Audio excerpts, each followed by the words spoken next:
Bismillahirrahmanirrahim. Assalamualaikum warahmatullahi wabarakatuh. Waalaikumsalam warahmatullahi wabarakatuh. Mitra-mitra PTBes, hari ini kami kehadiran tamu yang sangat luar biasa, spesial tentunya.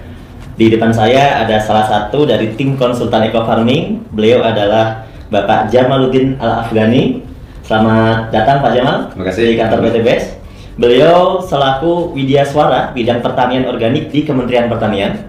Kemudian beliau juga asesor pertanian organik Lembaga Sertifikasi Profesi Pertanian Kementerian Pertanian. Ya. Hari ini kami mau bincang-bincang nih dengan Pak Jamal ya, tentunya terkait dengan produk yang dipasarkan oleh PTBes, yaitu adalah produk Eco Farming. Nah, produk Eco Farming ini sangat luar biasa penjualannya, sangat ramai sekali, sangat laku sekali.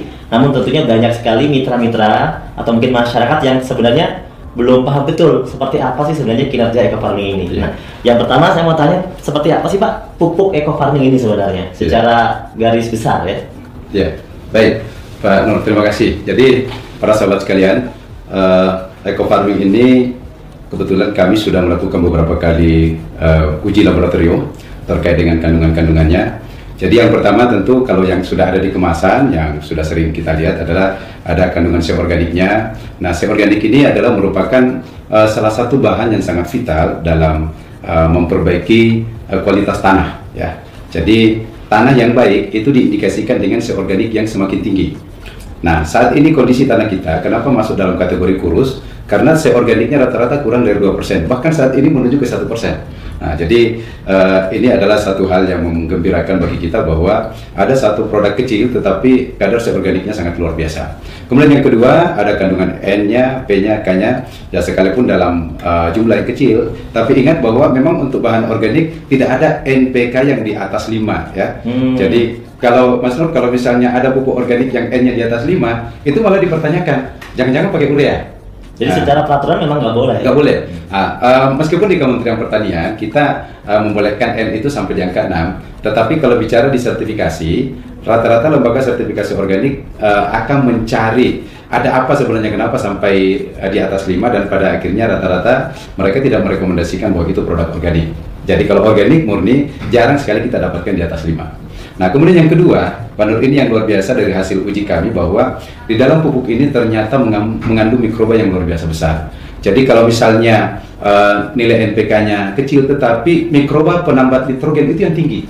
Sehingga dia bisa mengambil nitrogen yang ada di udara. Ingat ya, di udara ini ada nitrogen sekitar kurang lebih 80% yang bisa diambil oleh mikroba di dalam tanah. Mereka juga mikroba-mikroba ini, kalau bahasanya Kepala Badan kami kemarin mengatakan bahwa mikroba ini ibaratnya adalah pasukan khusus. Pasukan khusus yang bekerja di dalam tanah, merombak bahan organik, menyiapkan nutrisi-nutrisi sehingga unsur hara tanah ini tercukupi untuk dimanfaatkan tanaman. Iya, karena banyak sekali pertanyaan kan, kenapa Eco Farming ini bisa bikin pertaniannya subur sedangkan kan kandungannya kecil gitu kan? Nah, termasuk juga mungkin gini, Mas Nur, bahwa masa sih benda sekecil ini bisa digunakan untuk 1 hektar gitu ya. Nah, saya ingin jelaskan para sahabat mitra PTBes dimanapun berada, di dalam satu tub Eco Farming ini hasil uji lab kami yang baru keluar kurang lebih 2 minggu yang lalu ya, kurang lebih 2-3 minggu yang lalu, itu mengindikasikan bahwa jumlah mikroba positif yang ada dalam 30 gram itu 150 miliar. Nah, padahal dalam kondisi belum diapa-apain ya? Belum diapa-apain. Nah, 150 miliar. 50 miliar. Itu minimal dari 5 kali ulangan di dalam pengujian di laboratorium. Itu nilai terkecil adalah 150 miliar. Nilai tertinggi diperoleh 189 miliar per satu tub. Jadi kalau kita ambil tengahnya itu kurang lebih sebenarnya 170 miliar rata-ratanya ya. Tapi itu maknanya apa? Maknanya begini, dengan mikroba yang dalam jumlah yang besar itu ketika kita aplikasikan ke tanah sebenarnya tidak perlu, langkah awal tidak perlu sebenarnya kita lakukan pengembangbiakan lagi, fermentasi gitu ya. Itu yang pertama. Yang kedua, ketika kita aplikasikan ke tanah, di dalam satu kali aplikasi, misalnya kemarin saya membuat sebuah catatan kecil, bagaimana kita breakdown di dalam dalam 1000 ml itu ada 150 miliar misalnya. Nah, artinya setiap 100 ml itu ada kurang lebih 15 miliar. Nah, jadi dalam 50 ml itu ada 7,5 maaf, ada sekitar 75 miliar ya, ada sekitar 7,5 miliar maksud saya. Ada sekitar 7,5 miliar dalam satu tangki. Dalam satu tangki yang dicampur yang dicampur dengan 15 liter air. Nah, ini artinya apa? Mikroba yang begitu banyak ketika kita aplikasikan, ini pertama ketika dia turun ke tanah, mereka akan berkolaborasi untuk memperbaiki kualitas tanah, dan mereka ini karena jenisnya banyak, penambah nitrogen, ada pembuka stomata. Nah ini yang unik lagi, pembuka stomata. Mas Nur, apa fungsinya pembuka stomata? Stomata itu kan ada waktu-waktu terbuka secara alami. Ya, sampai jam 10-an. Ya, nah, tetapi dengan menggunakan eco-farming ini, ada mikroba yang kerjanya memang membuka stomata di luar jamnya. Jadi bisa bertambah lama gitu ya. Nah, sehingga kenapa kemudian teman-teman misalnya di sawit ya, tadi kita dengarkan ada tamu dari Bengkulu mengatakan ada petani yang mengaplikasikan baru sekali, tadinya daunnya itu nggak bisa terbuka untuk keluar sawitnya, baru sekali aplikasi ternyata udah pada keluar setelah 28 hari. Nah, akhirnya mereka mengatakan, wah ini baru kali ini saya pakai pupuk yang bisa membuka daun secepat itu. Nah, kenapa itu bisa terjadi? Karena kerja mikroba. Nah, sebenarnya di dalam eco-farming ini ada mikroba apa aja Pak, yang sudah diteliti? Kita kemarin itu baru kurang lebih sekitar 8. Jadi ada mikroba aerob. Mikroba aerob ini sangat bagus untuk memperbaiki kualitas tanah, kualitas air ya. Sehingga kalau misalnya ada lahan-lahan yang kondisi airnya kurang bagus, nah itu bisa diperbaiki dengan mikroba aerob. Kemudian ada pelarut fosfat. Nah, di dalam tanah kita, Mas Nur, hasil residu-residu dari pemupukan yang menggunakan anorganik itu banyak sekali fosfat-fosfat yang tersedia, tidak larut. Nah, dengan menambahkan eco-farming itu akan melarutkan fosfat-fosfat tersedia sehingga tanpa dipupuk pun tanaman sudah tercukupi. Nah, itulah kenapa kemudian dengan pengurangan sampai 75%, kenapa kemudian ternyata masih tetap bisa mencukupi unsur hara tanaman karena kerja mikroba yang memanfaatkan bahan-bahan yang tersedia di dalam tanah. Kemudian ada mikroba yang fungsinya juga adalah untuk melarutkan residu. Jadi residu-residu dari hasil sisa-sisa racun, pestisida segala macam itu bisa dilarutkan sehingga tanah menjadi lebih sehat. Ada selain penambah nitrogen, pelarut fosfat, nah kita mikoriza. Nah ini dia, ini mikoriza yang sangat luar biasa. Kenapa luar biasa? Mikoriza ini mampu mengambil makanan untuk disuplai ke akar tanaman dalam jarak yang sangat jauh. Jadi dia bekerja membantu menyuplai makanan. Ya, menyuplai. Dan yang kedua, mikoriza ini dia juga sekaligus membuat cadangan makanan.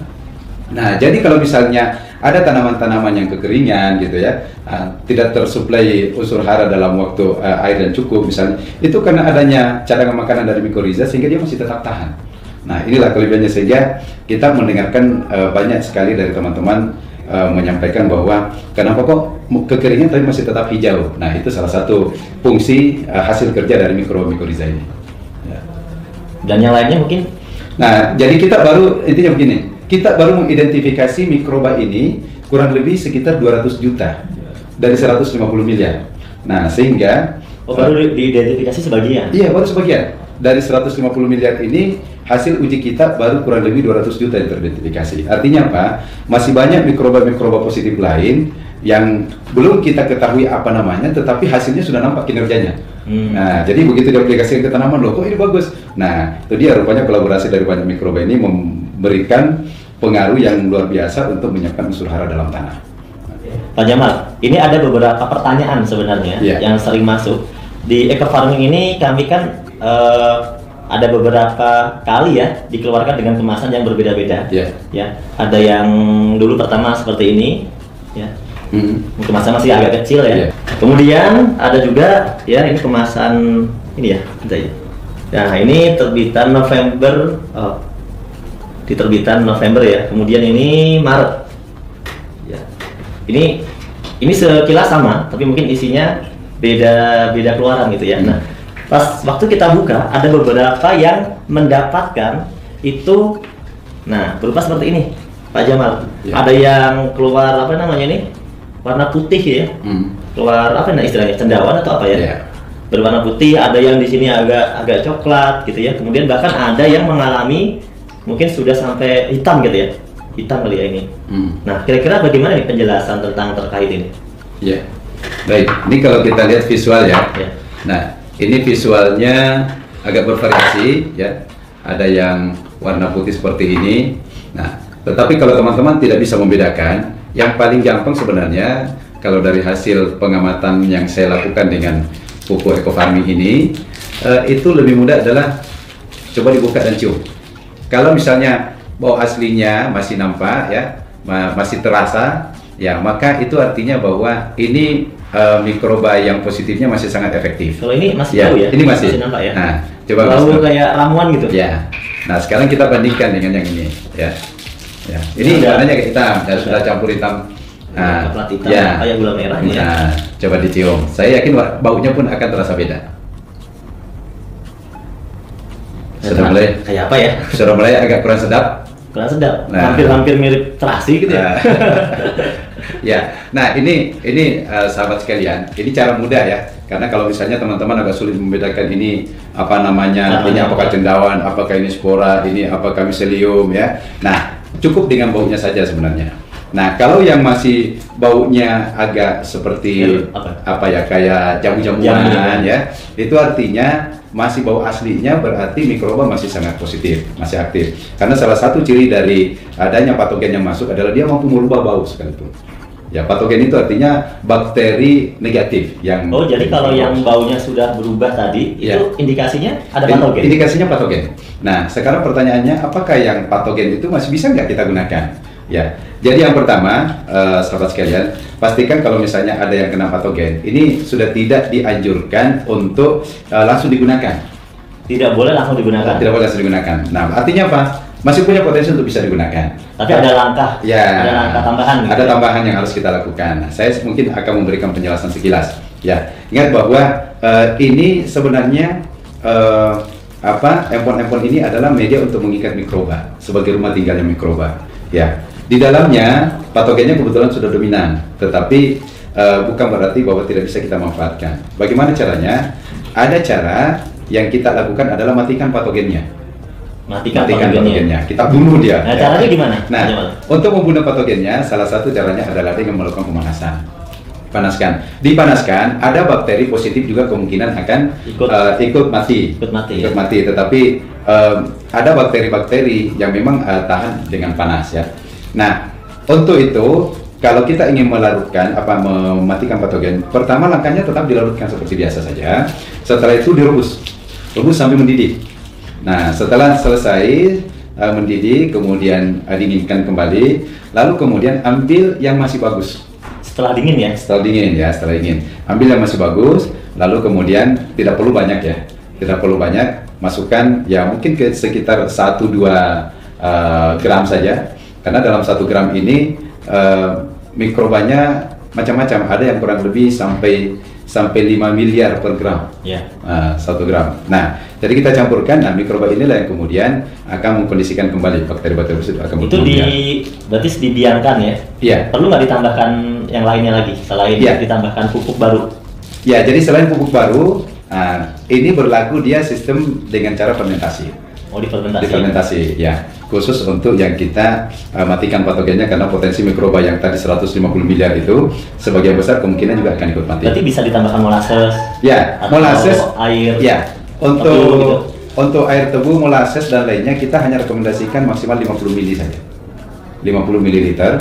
Atau kalau misalnya teman-teman pakai ini ya, cukup satu gini saja, sepenuh ini molassesnya ya. Ini takarannya kurang lebih 50 ml. Nah, jadi cukup ini saja di air gula atau tetes tebu. Tetes tebunya tidak langsung 50 ml diisi sampai penuh, karena tetes tebu ini kan dalam kondisi padat ya. Jadi dia diencerkan dulu. Mungkin dia hanya menggunakan kurang lebih sekitar ya mungkin sepertiganya inilah. Kalau tetes tebu. Tetes tebu itu padat? Padat, kental sekali. Oh, kental gitu ya? Sangat kental sekali. Beda sama air tebu? Beda. Kalau air tebu bisa juga? Kalau air tebu langsung 50 ml. Oh. Air perasan tebu ya. Jadi kalau tetes tebu itu gambarannya kayak kecap tapi yang sangat kental. Sama molasses tadi beda lagi? Molasses dengan tetes ini satu benda tapi bahasa yang berbeda. Oh, sebenarnya tetes tebu itu molasses tadi? Iya, betul. Bahasa yang berbeda ya? Iya, bahasa yang berbeda. Khawatir nanti teman-teman bingung, ini ada tetes tebu, ternyata tetes tebu yang molasses maksudnya? Istilah yang lain. Kalau di petani kadang menggunakan tetes ya. Tetapi kalau bahasa ilmiah lebih dikenal adalah molasses. Mungkin itu Mas Nur terkait dengan kondisi produk. Nah, terus mungkin bisa kita lihat ini ini setelah adanya kasus-kasus semacam ini muncul, kemudian dari tim riset itu menyarankan supaya kita vakum. Nah, dengan vakum ini itu akan meminimalisir potensi masuknya patogen. Kalau ini kan masih terbuka nih. Jadi ini kalau bakteri, wah ini surga banget. Artinya potensi untuk masuknya ini sangat mudah sekali. Ya, artinya kenapa terjadi seperti ini? Karena memang di kemasan yang awal ini memang apa ya, belum divakum dulu ya, belum sempurna, belum divakum. Nah, kemudian berarti kita sudah mengeluarkan yang terbaru ya sebenarnya, yang sudah divakum ya. Alhamdulillah, ini bisa kita buka yang Maret, Mas Nur. Coba kita lihat. Ya. Kita buka yang terbaru ya.